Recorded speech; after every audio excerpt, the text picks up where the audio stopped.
What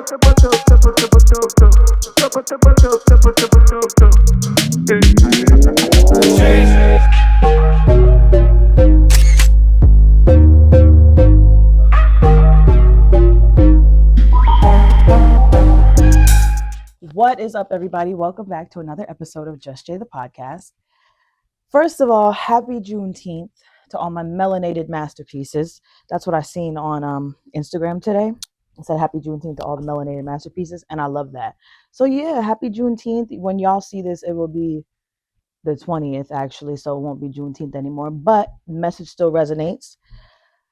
First, I want to say that I love all of the love that I've been getting on all of my episodes that I've dropped. I've been doing a lot of collaborating, a lot of content, a lot of putting effort into just the dream that I'm trying to chase, and it's been getting a lot of love, and I'm so grateful and I'm so proud of myself that I've just stuck to it and been consistent. I didn't even want to record today, but I was like, first of all, it's Juneteenth. Have to. Second of all, I haven't given them a solo episode in so long. Third of all, they have not seen the new home setup with the all orange vibe. So I had to do something. And you see, I got my all green on. If you're listening to it, please, or listening to this episode, please go check out the YouTube because it's fire. I have an all green outfit in my all orange chair that I got from this lovely woman on Facebook Marketplace. Shout out to her. But yeah, I haven't given y'all a solo episode in so long. So I was like, let me just get down here and just talk and just give them a recap of where I am in life and what's been going on. So a lot has happened. A lot has changed since the last time I spoke to you guys by myself without a guest. And honestly, girl, life is so good right now. It's crazy. I feel like, how do I even explain this? I feel like I've watched myself grow into the woman that I am right now, and how far she's come and the things that she's trying to accomplish and the places that she's going and the places that she's adding her energy have just been amazing to watch. One of my homeboys, who's been on the show before, he gave me the idea to just recap on my entire journey of Just Jay. You know, now that I'm 25, I turned 25 in Taurus season. It was fire. My mom threw me a big 25th birthday party that was so dope. I had my coworkers came. That was cool. That my coworkers that I've been dying for my dad to meet, or dying for my parents to meet in general, because they're just mad cool. My coworkers came. My nail tech was there. She brought her man. It was amazing. I had so many great people just in the room to celebrate me, and it was fire. It was really, really a good time. At my party, obviously, I announced. I say obviously like everybody's seen it, but some of you may have seen on my social media or the Just Jay page that at my birthday party, I announced that I was now signed on to Polymaf Network, which the crowd went crazy when I uploaded, or when I showed them the new intro to our show that everybody also loves. It was amazing. I got a great feedback from everybody. I got a lot of excitement, a lot of support, and I was just, it kind of put a battery in my back to continue and get back into my consistency. So I think that's why the incline of the show has been amazing. My male audience has grown, which y'all know I have worked my ass off to build a safe space for men. I say that all the time, but I worked my ass off to create that and get that audience. So to see the numbers and just everything be where it is right now, currently, I'm so happy and I'm just so grateful. I'm thankful for the opportunities that I've been given, because I also was able to meet so many people and learn so many things and learn so much more about potting and communicating and experiencing all these different studios and all these different creatives has been dope. The last episode that I posted with J Dot, that was shot at Trap House, Long Island, fire studio. They have a great podcast room, and then they also have recording studios in the back. Fire, definitely going to be back there again, obviously. I just thought that today would be more suitable for me to be in the crib, in my home studio where it all started, with the new setup. And I think it's just, and it's Juneteenth. I keep saying that it's Juneteenth. I'm so happy to be Black, baby. I'm so happy to be a beautiful Black woman who is intelligent, who is genuine, who is so just down to earth, loving, caring. I'm just so happy to be so connected to my roots and connected to myself more than I ever have been in my life. So life is good, and I hope everybody's enjoying their Juneteenth. I hope everybody's outside living their best life with their bright colors on, making their melanated skin pop and just doing whatever you want to do. So to reflect back on, my journey through podcasting, I wanted to talk about some of my favorite episodes that I've recorded.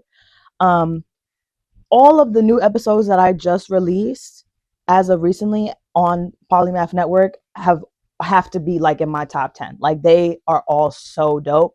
But specifically, um, Steel Curtain featuring Spanx, that was amazing. I think that his vulnerability and his honesty and his transparency was just dope. And I think that was just a very great, well-spoken, articulate man to interview because he laid it out all on the table. He really did. He showed us a different side of himself. And then also, like, this is an episode that I personally recorded, but also my episode on his show called Nothing's Normal.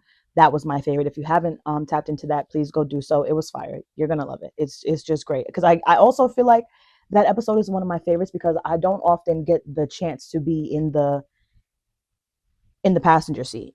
I don't get the chance to be the one that's asked the questions or gets inquired about, you know what I mean? So I'm usually the one just asking the questions. So the fact that I was on his show and it was really just me sitting there and just being able to showcase myself was dope. I really enjoyed that opportunity. So definitely those two would be my favorite for real. And then Kami Gomez is phenomenal. All Star Mentality. That's the episode. That was the title of the episode that we just dropped. I got a lot of love on that episode because a lot of people said that my chemistry with her was just so clear and so just relevant. And I felt the same way. At the end of that episode, I was like, damn, like I didn't even want I wanted to do it again immediately. And I was just like, one of my friends actually said, he was like, you should really have her on again. Like she was a good guest for you. She was really engaging with you. And I think that I agree. So definitely that's one of my favorites as well. And Miranda, Dr. Felder. Like, come on, Dr. Felder sat on the couch and gave us all the mental health tips and all the oh my god, that conversation was so real and so raw. I loved it. So definitely Dr. Felder, Spanx, Kami Gomez, phenomenal. Like I enjoyed all of those episodes. But before that, to take it all the way back and analyze my entire journey on Just Jay, some of my favorite episodes have been Master Sisters featuring Ashley Lee, Queen to Queen featuring Tiana Heath. Have to get her back, Miss T Talk. Oh my God, to interview her now, knowing all the things that I've learned since my interview with her originally, oh my God, it would be amazing. So I definitely have to get her back. The world's greatest ear featuring Carla Jukebox. That was a really good one. It was super funny too. And Better for the Next featuring Jada. These are all like old episodes. You got to go deep into YouTube to find them, but they're there. Don't be afraid to go, run up the old ones too. I appreciate that love as well. Some of the hardest episodes for me to record, obviously, were the ones that were of heavier topics and that were just showcasing my experiences that I've gone through in life. First and foremost, Miss Hillary. I thought that was an amazing episode because I was vulnerable, I was real, I was raw, but it was also obviously about my grandma, so it was hard to really talk about. Glad that's over. That was during a really, really crazy time in my life where I was going through a lot of work life issues and trauma and being put through a whole lot of shit. So glad that's over literally means what it means. I'm glad that chapter is fucking over and that episode's out and I get to reflect on it and move on and realize the things that I've gone through and what made me stronger. Front row. Front row was also a heavy one. And these are all solo episodes, obviously. Front row was also a heavy one because that was when I was talking about my cousin's funeral and I, was in the front row, shorty, but, and that was also my first time really being in the front row for real. But that was a heavy one too. And lastly, Soul Dog, when I had just, started being able to talk about on camera my dog passing away 2 years ago. And it's funny that I even brought this up because his 2-year anniversary of his passing was 2 days ago, actually. And it's crazy because I was down here cleaning, trying to prepare for recording this today. And I was just like, damn, why do I feel so sad right now? Or not even just, not sad, but just like a lingering, like, just sadness a little bit. And I was like, I checked my phone to realize what day it was. And literally, it was the night before his 2-year anniversary. So, and you know what? I was feeling like I couldn't, at a certain point, especially when it comes to an animal of yours passing away. And I say animal very loosely because I know people are going to listen to this and they're going to I don't necessarily feel like he was an animal. I feel like he was definitely my soul dog, like my person, my human that was non-human. But others have never had that connection with a dog, so it's an animal to them. That's why I say the word animal. But I was feeling like, damn, 2 years has passed. Nobody's gonna want to hear about me posting how sad I am over my dog. Nobody's gonna want to hear me posting about my videos and stuff. And I was talking to my new little boo. We'll get to that later. My new little boo, and he was like, "Yo, there's no time limit on how long you can be sad about something." He said, "When you give something a name, you give it life." So you gave that dog a name and you gave it a life of its own. So that is totally okay for you to be sad about it forever, for as long as you need to be. And when he said that, it made me realize, you know what? I have to stop letting people make me feel guilty for my grief or make me feel like I have to hurry up and be done grieving. And I received a really, really sweet DM because I posted a video of him and this girl I went to high school with that, I'm fairly cool with her. We follow each other on Instagram. We be in each other's close friends, talking our shit. Like, she's a cool girl. She's actually having a baby soon too. Shout out to you. You know who you are. I don't want to say your name to make you hot, but um, she sent me a nice DM and she was like, he knows that you'll never forget about him. And when I read that message, she said so much more than that in the message, but that was like the last sentence, and that's what really stuck out to me. I started crying immediately because I was like, that's what has brought me the most peace is understanding that I know that he knows I'll never forget about him. You know what I mean? Like, even as far as me getting the tattoo for him, the necklace that I wear that has his name and the little figure of the dog on it all the time, the fact that I have his bed still and his bowls, like, he knows that I'm never going to forget about him. So that right there is what allows my grief to not feel so loud sometimes. But after that, I was like, girl, I'm fucking sad. Oh my God, it was horrible. But I hope everybody gets many, many, many, many, many years with their animals and they never have to go through the sadness that I've gone through without my dog for the past 2 years. But I do have a lovely Frenchie upstairs named Stitch who happens to be very fucking funny, bro. Be having me crying, yo. So honestly, I'm in safe hands. My favorite guests that I have had on Just Jay, definitely J Dot. The funny thing about the whole J Dot episode, let's really get into it. I shot that first episode with him in about 2021. I was just an audio based show at that time, so we were literally all in this one big bedroom, right? It's Matt and his bros, it's him, and then it's me. I got my mic set up, I got my laptop set up, and there's just a microphone going around. And I'm asking him questions and he's answering, he's allowing his bros a chance to get in and say what they feel and share their opinion. It was phenomenal. I actually re-listened to that episode right before we shot the part 2 to that episode. And it was phenomenal. Like, it was just really some young kids, including myself, all in a room talking about their dreams and what they want to do and actually trying to build a platform to do so. And then circle back 2025, having him on the part 2 is just in a studio where we're visual recording and we're doing audio recording at the same time too. It was so different. It was such a full circle moment. And I think we were both kind of looking at each other like, damn, like, this is crazy to where we both are at right now. So I'm appreciative of him and all the love that we always give each other because we genuinely just want to see each other win. And I value all of my relationships that I have with people that are like that. Tiana Heath, definitely my favorite guest. I fucking love Miss T Talk. If you have not gotten anything out of this show already, I fucking love Miss T Talk. That's it. Okay. Trendy Jigga, fire. That was a good episode. I have to have him back as well. I think that would be dope. Also to do another, full circle moment. Jada, my homegirl, she's always funny. Every episode that she's on, man, you're gonna be weak. Go back and watch those because she's fire. Guests that I want to collab with in the future. My dad.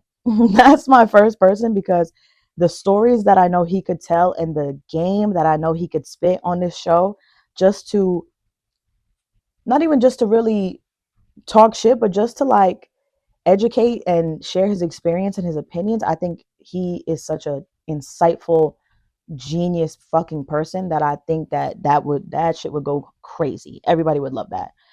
And I could also see him. This is something that I've never even said out loud. I could also see him being like my co-host on certain episodes and just really like, we gonna, hey, I'm gonna put that I put that in the air just now. So when it happens, you can see my dad sitting on the couch with me every other week. Don't say shit to me.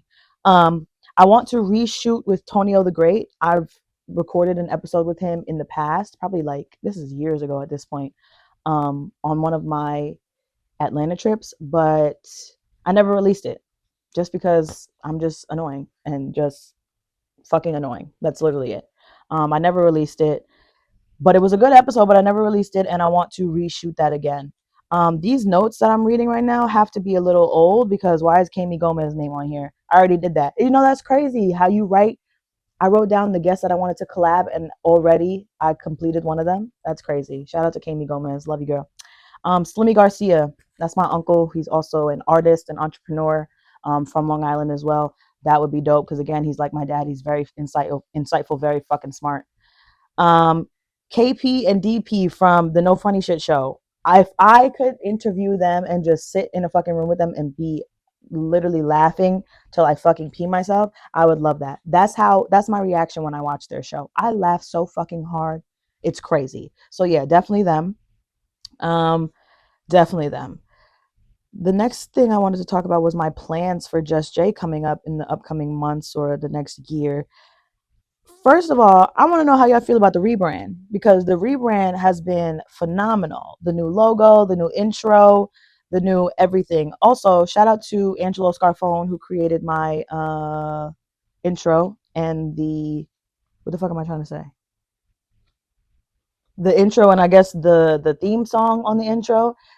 I don't know if you guys picked this up, but the part where it says Jay in the background music when you're watching the intro, that is from Rihanna's song. What the fuck song is that?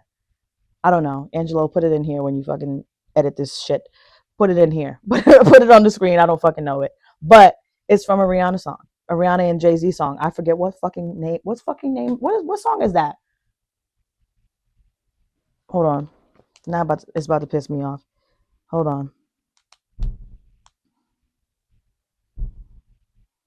Is it Umbrella?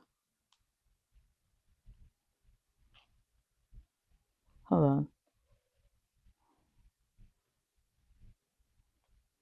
It gotta be Umbrella.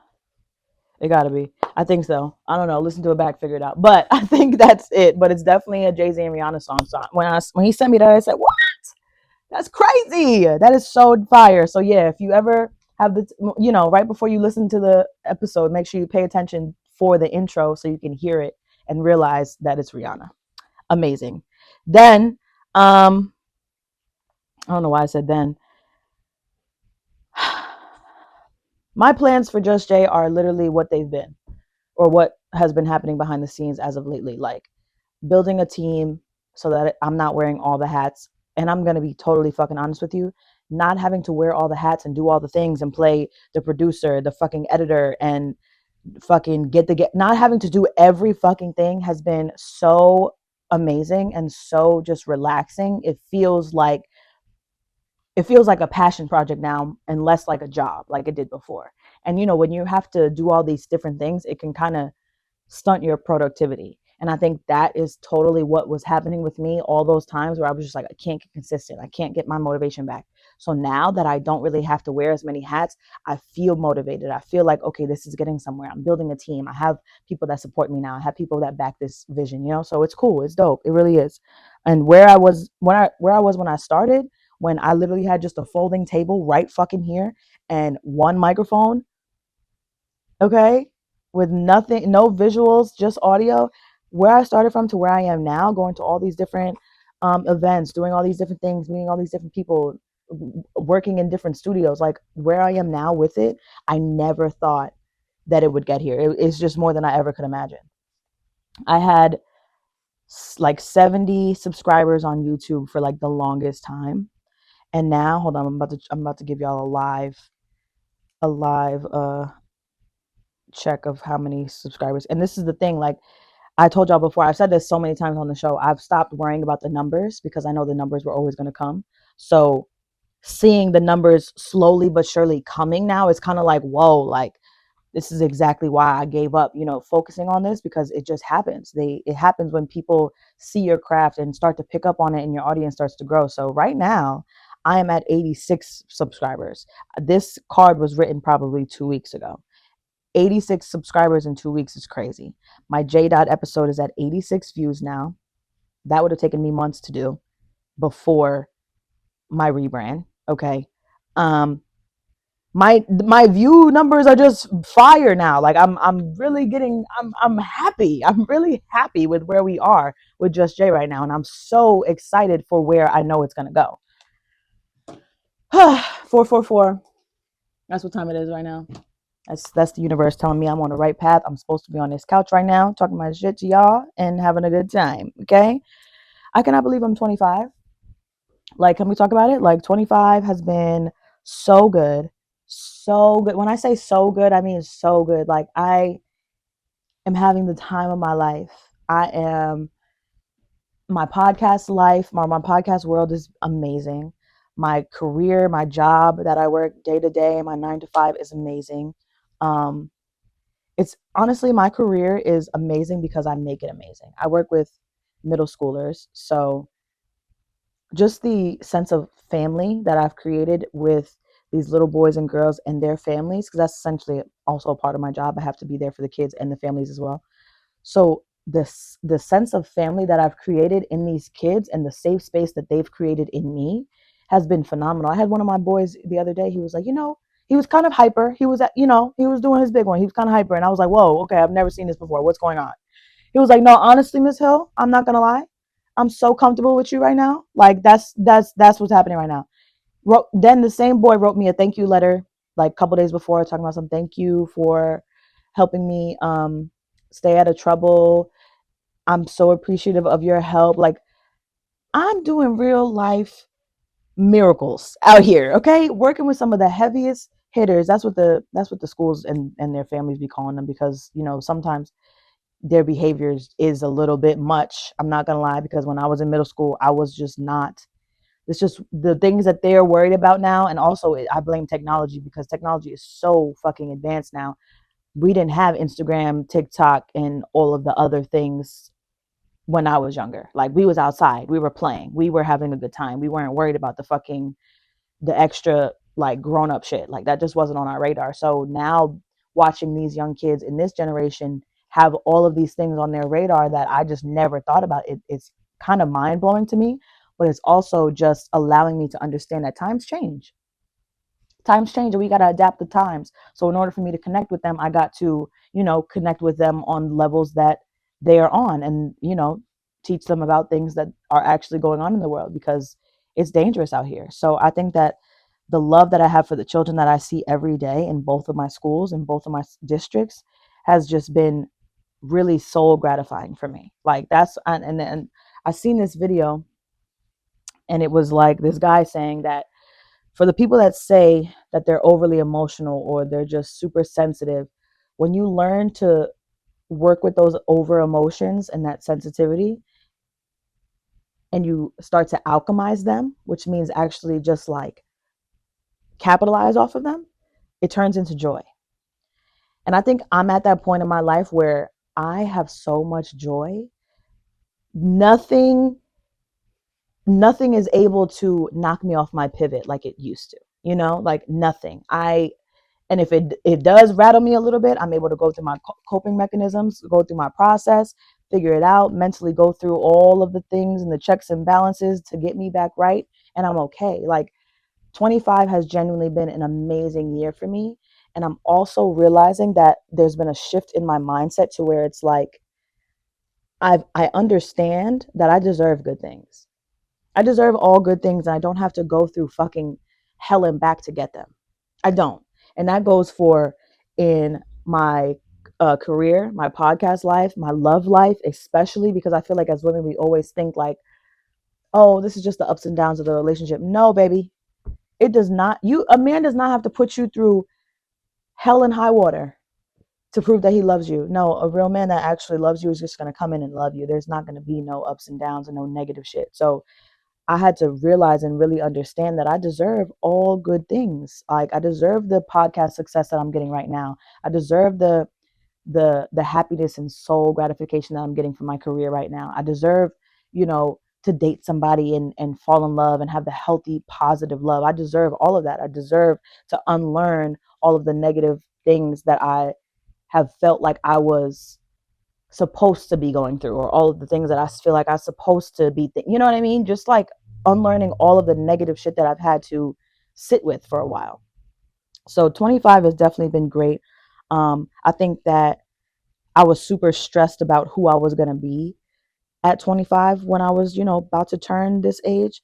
But I wanted her to have the career that she wanted to have. I wanted her to be the woman that I'd been envisioning all my life. And genuinely, I think I've met her. I think this is her. I think she's here. I think she's absolutely in the room with us right now. And she's been doing her thing. And she's also been getting the credit for it and the recognition for it. I definitely can say that everybody around me has been giving me my flowers in the most beautiful ways. Especially, after my birthday. My birthday was just amazing. It was a lot of love in the room. It was a lot of happy people in the room just ready to celebrate me. I went to see the movie Sinners over my.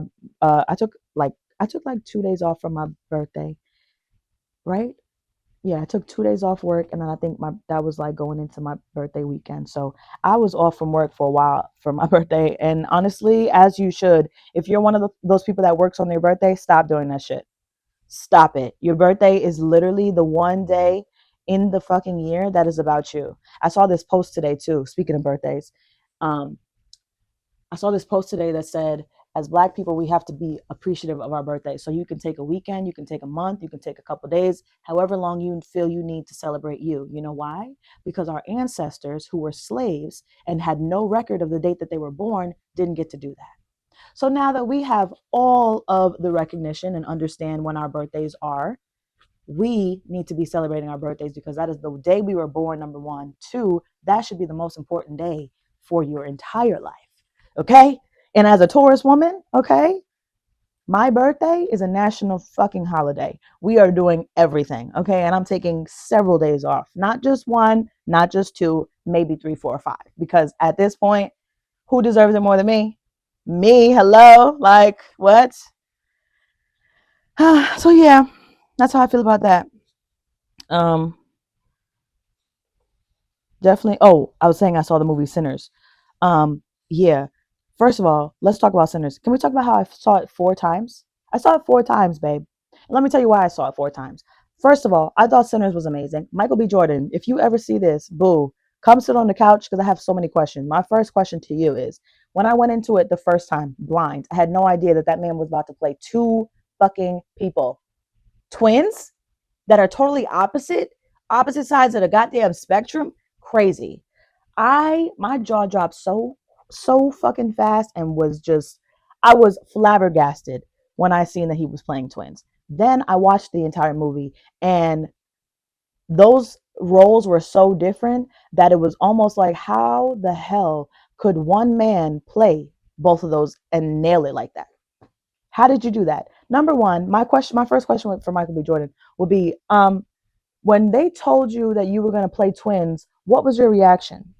Were you kind of doubting yourself because you was like, damn, how am I going to do two? Or was it kind of like challenge accepted? That's number one. Number two, Ryan Coogler, the person that wrote that movie and created it. Okay. Are you okay? Because the storyline was phenomenal. Okay. And not phenomenal in a bad way. You know what I mean? And I'm not saying, are you okay in a bad way? I'm saying, are you okay? Because the shit that you thought about to put in that damn movie was crazy, insane, like insane. Then I was watching the interviews that they were doing, like obviously on their promo run for the movie. And I was like, this is the most amazing cast in the entire world. How did you pull that off? That's also my third question, I believe. Casting. How did you go about that? Or while you were writing this, right? As the film director and writer of the movie, while you were writing this, in your mind, did you already know who you wanted to play what? Or was it just like, let me write this movie and then I'm going to cast everybody after? You know what I mean? I just have questions.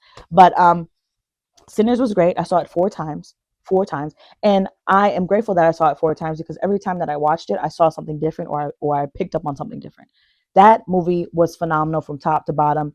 If you know, and I feel like it was really good for the culture. It was really good for Black people because it highlighted Jim Crow. It highlighted all of the things that we have been talking about for years, and but in a cinematic way, and in a almost like, it was a scary movie, but it was also a very insightful and intelligent movie because there was a lot of gems in there that you had to, honestly, I feel like you had to watch it more than once to really get it all, you know?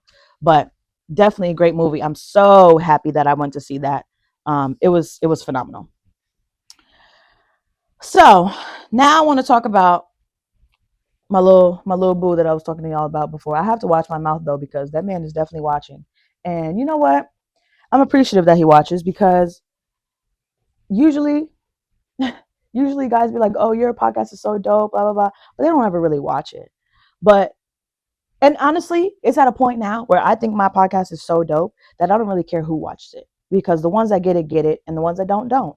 And it is what it is. And I know my audience is going to find me one way or the other, with or without your watch, you know? So for me, having people that like genuinely support your show and genuinely can like pull lines that you've said on your podcast that you feel like, because it honestly for me it's just like I post episodes and I do all this content and I go on these other podcasts and how I don't realize how much they're out there now after that. You know what I mean? Like people are in tune. People enjoy these different shows and these different platforms and these different personalities. So people are watching. So sometimes I'll be out and people will be like, "Yo, I watched your last episode. I thought it was fire." I'm like, "Oh shit! Like, thank you." Or they'll be super specific and they'll be like, "Oh, I saw you on Nothing's Normal. I thought that was dope. You did really good on that." Wow. Okay, thank you. You know what I mean? Like it's just it's crazy. But what was I saying? Why did I even bring that up? Why did I even bring that up? What was I even talking about? See, this is the thing with these solo episodes. I be so fucking in a daze. What was I even talking about that for? What was the topic? What was the point? Hold on, let me think for 2 seconds. I don't know. Oh yeah, I need to watch my mouth because he be watching. But anyway, y'all know I don't really be out there dating or nothing. But I feel like the only way that it would be possible for a man to get me to even take him remotely serious is if he's super intentional and super dedicated to creating space for me in his life. And respectfully, this new man that I've met has been very intentional, very, very, very passionate about making sure that I feel like I have a space here, you know? And it's fairly new, obviously. It's nothing that's like too serious. So that's why I'm also proud of myself because it's just like, I'm living my life. Like I enjoy the connection. I enjoy the, being feel like a beautiful woman. And it's nice when like being lusted after by men is not what it's all cracked up to be. Like I don't enjoy having men. Don't get me wrong, I'm a beautiful woman. I understand that there's going to be men that lust after me and be like, "Oh, she's beautiful," but don't really want to be with me. You know what I mean? Like, and also men sometimes just want to experience you, and I'm not a fucking experience. I'm an investment. So you're gonna have to. You know what I mean? Yeah, you get it. But I'm not. I don't enjoy being lusted after. I enjoy someone that actually wants to get to know me and actually, like I said, build space for me in his life because that's super important. Um, so yeah, we're gonna see where that's gonna go. But genuinely, dating as a Taurus woman is ridiculous. Because let me tell you something. I get bored so easily. So easily. But it's not even like I get bored easily just to get bored. It's like you have to like there has to be something that happens for me to be like, okay, I'm bored of this. You know what I mean? Like if the effort is not reciprocated or something, you know what I mean? Like, and also I'm not one of those overly sexual people. So in order for me to be intimate with you or have an intimate, connection or attraction to you, there has to be a mental connection there. And the mental connection has to be so strong because it's at a point where I don't want to be out here just doing shit because sometimes we just be doing shit and being nice and flirting with guys just to, just to be outside. And realistically, it's just like I just be doing shit. And I seen this meme where it was like, it was this guy saying, "Oh, we used to talk or whatever," and then the next part was like, "No, I was just networking. Relax."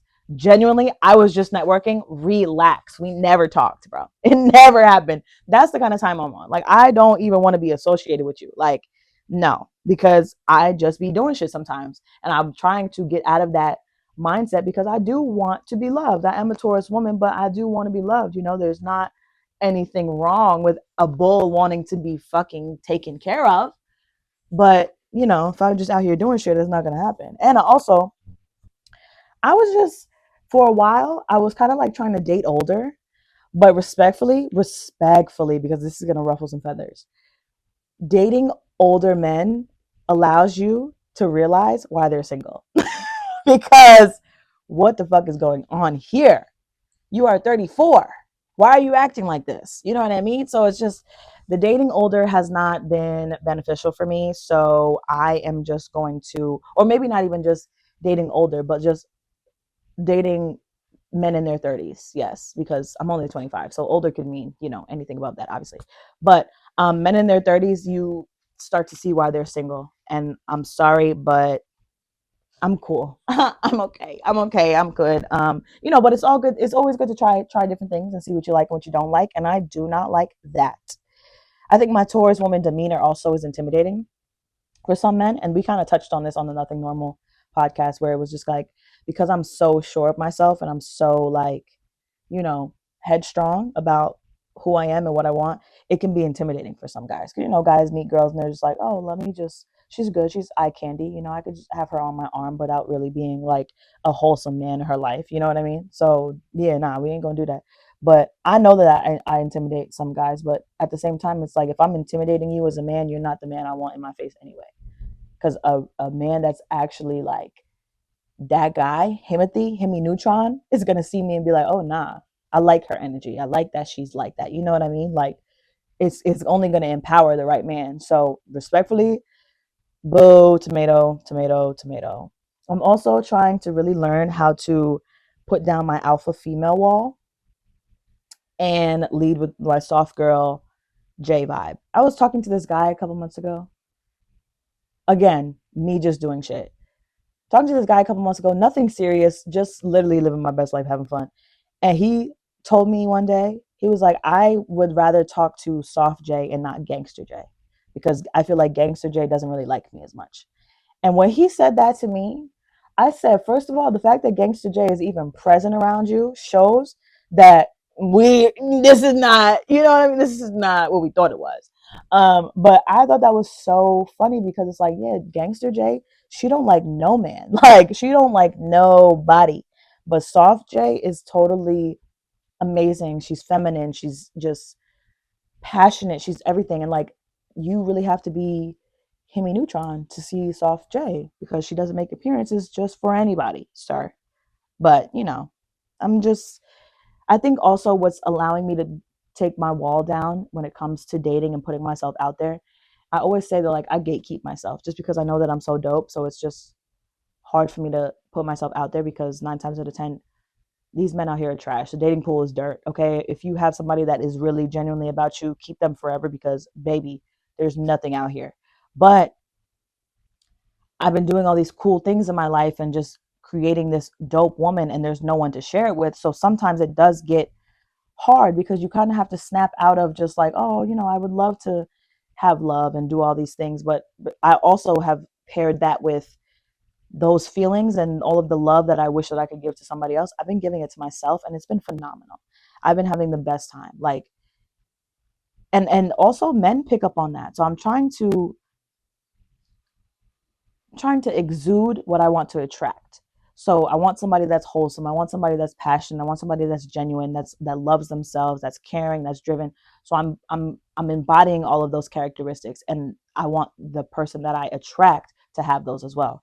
And it's just been a great time getting to know myself, but also putting myself out there in a sense as well.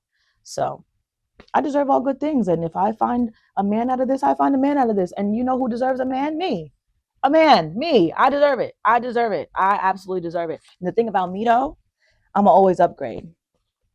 Yep. Every man you see me with, if things don't work out, I promise you the next one will look even better. Okay. I promise you. I promise you, he's gonna look even better. He's gonna have an even bigger bag. Okay. Nothing is ever the same over here. It's always leveled up. Okay. So I, just just to toot my own horn a little bit. But yeah. I'm also this is and you know what? This is kind of sidetracking, but I seen this video where I'm gonna play it for y'all actually, because I've been liking doing this lately, where I'll see something and then I'll play it. I did this on the Boss Man episode where I seen that video of Kira J, and I was like, I have to play it for them. Listen to this. Oh, it's crazy. Those women that care and watch how much money you spend and how much money you spending on them, they don't like you. Mm-hmm. Because a woman that likes you don't want you to spend all your money because she's mindful of the union and the partnership that y'all are building. It is. If that woman is like, oh, like women that are like, oh, I need to get my hair and my nails done. Why is your hair and your nails not already done? This should be a lifestyle.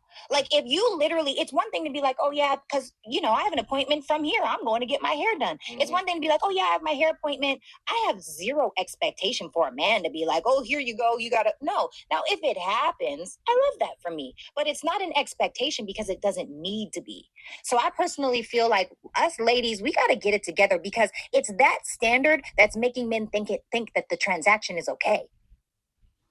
Let me tell you how I feel about this. And it's so funny because I was talking to my little boo and I was saying the same fucking shit. Because this man is quick to pull out his wallet. And let me tell you something. I love it. It's beautiful. That's amazing. Okay. That is phenomenal. A woman like me deserves this. But at the same time, like she said, a woman that is mindful of the partnership that you're creating with this other person does not want you to spend all your money, does not want you to feel like you have to always pull out your wallet every single fucking time. No, you know what I mean? Like, and on top of the whole hair and nails thing, my hair and my nails are always done. That's just a standard that I've set for myself. My hair is going to be done. My nails are going to be done. My eyebrows and my lashes are all going to be done because that's a standard I set for myself. I'm not expecting no man to come into my life and pay for things that I've already been paying for by myself. That doesn't serve a purpose for me, and that's also not an expectation. So him doing it is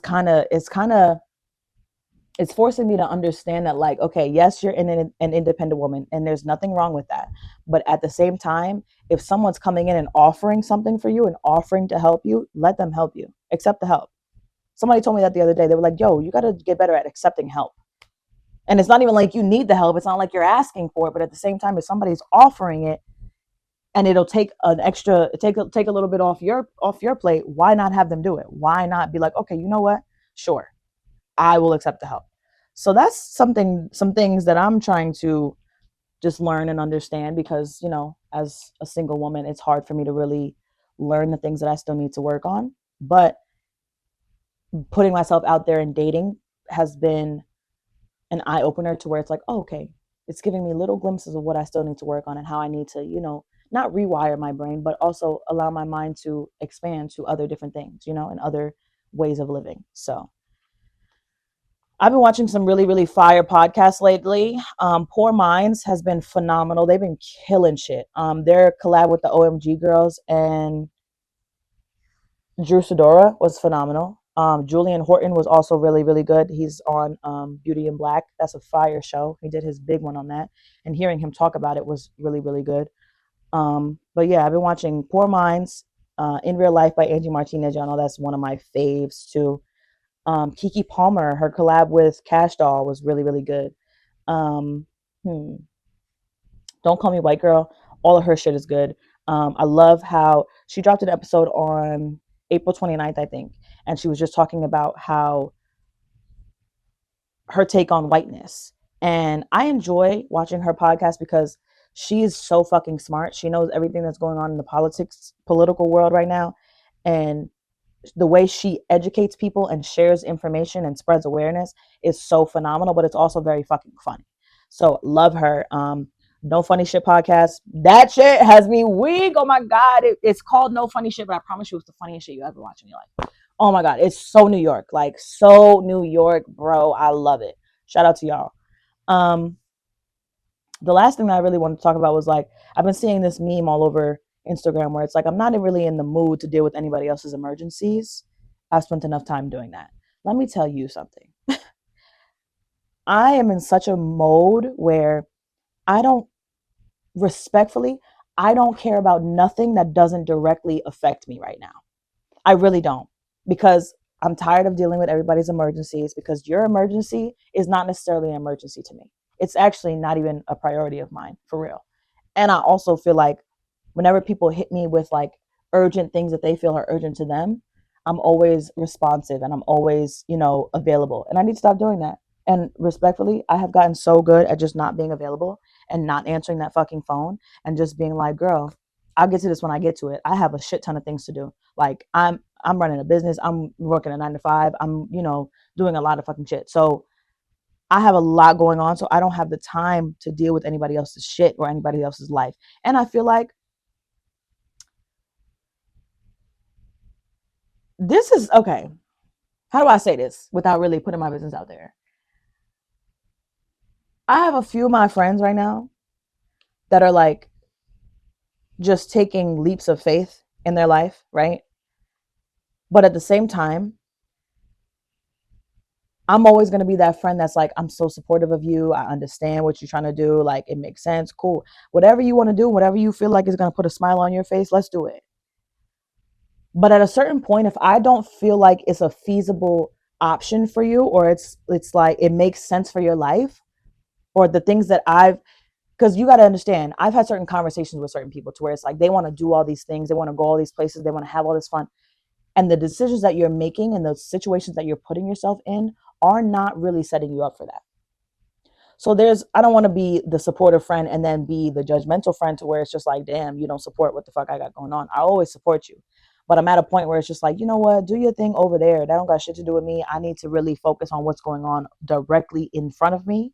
And I just can't deal with it. And I love that I've built a sense of security in my friends to where it's like, if anything hits the fan in their life, they have to call me and they have to tell me about it. And because they need that advice from me, or they need that second opinion. I no longer want to have to be the advice girl or the second opinion girl. Like, because respectfully, you know what you're supposed to be doing. You know what's going to suit your life and what's not. If my opinion of that or my viewpoint of that is not going to sway you to change your decision, so what the fuck am I talking for? I'm just going to mind my fucking business and live my best life, and you're going to do you over there. You know what I mean? So that's really all I really had to get off my chest. Let me know if you understand what I'm trying to say, because I just don't have the time for anybody else's bullshit. And I feel like it's summertime. I'm trying to have a good time. I'm trying to live my life. I'm trying to love on the people that love me. Also, I have not met all the people that are going to love me yet. That right there is beautiful. That alone is such an amazing thing when you realize it, when you actually sit down and think about it. I have not met all the people that are going to love me yet. So respectfully, I'm just trying to live my life and I'm trying to enjoy it. And I'm trying to make new memories and create new bonds and do all these different things. Me being 25 has been awesome because it's allowed all of my friendships to be, I have the most positive friendships I've ever had right now. I have the best relationship with both of my parents. They both are literally my best friends. My little brother is thriving. He's about to go into the high school. He's doing a lot of similar things that I did when I was in school, like having phenomenal grades. We're both nerds, but we're fly as fuck. The flyest nerds you'll ever see in your motherfucking life that could read the room. Okay, we are such the Hills boy are smart. Um, but yeah, he's running track. He's getting great grades. He's doing his big one, and he's about to be in the high school. And we're getting older. Life is evolving. You know what I mean? I'm just at a point in my life where I just want to have fun and I just want to enjoy my life. And I have been doing that. And anybody that has to go or can't be here anymore is not here anymore and is not going to be. You know what I mean? So that's really it. I'm wishing financial stability, comfortability, and success for everyone watching and for myself as well. I want to continue to put myself out there and put my show out there and meet new people. I went to a work event the other day to meet one of the new superintendents for one of my districts and got to showcase myself in such a beautiful professional manner. And it was everything to me. So that's when what I like moments like that make me realize like, I'm really impacting the world beautifully, and I want to continue to do that, and I want to show up for myself more, and just continue to be me and do what I was put here to do, which is connect people and just build a safe space for everybody to feel like they can be themselves and share their experiences with me, and then just be themselves. So that's really all I had to talk about for this week, baby. I hope you loved the first solo episode in a while. My first solo episode as a 25-year-old woman. Hello. Um, I hope that you enjoyed, or I hope that you've enjoyed the last few episodes that we have put out. It's been a lot of work and a lot of time spent on creating this rebrand and launching it as successfully as possible. Work for me has been super busy, so I've just been kind of not slacking, but a little bit. But I'm gonna get back on my shit, obviously. But we have great collabs coming for you to watch in the near future. Um, I'm drawing a blank right now because I'm trying to make sure I checked every box and talked about everything that I felt like I needed to talk about today. I hope everybody enjoys their Juneteenth and has a good time and does everything black, buy black, shop black, get your hair done by a black woman, cook for a black woman. You know what I mean? Do all the things and be super black and super beautiful and super melanated today, because that's what I'm going to do. But yeah, thank you for watching another episode of Just Jay. I'll talk to you later. It won't be too long before you get another solo episode. I promise. I won't turn 26. You know what I mean? Like, I'll be back. I love you. See you later. Bye.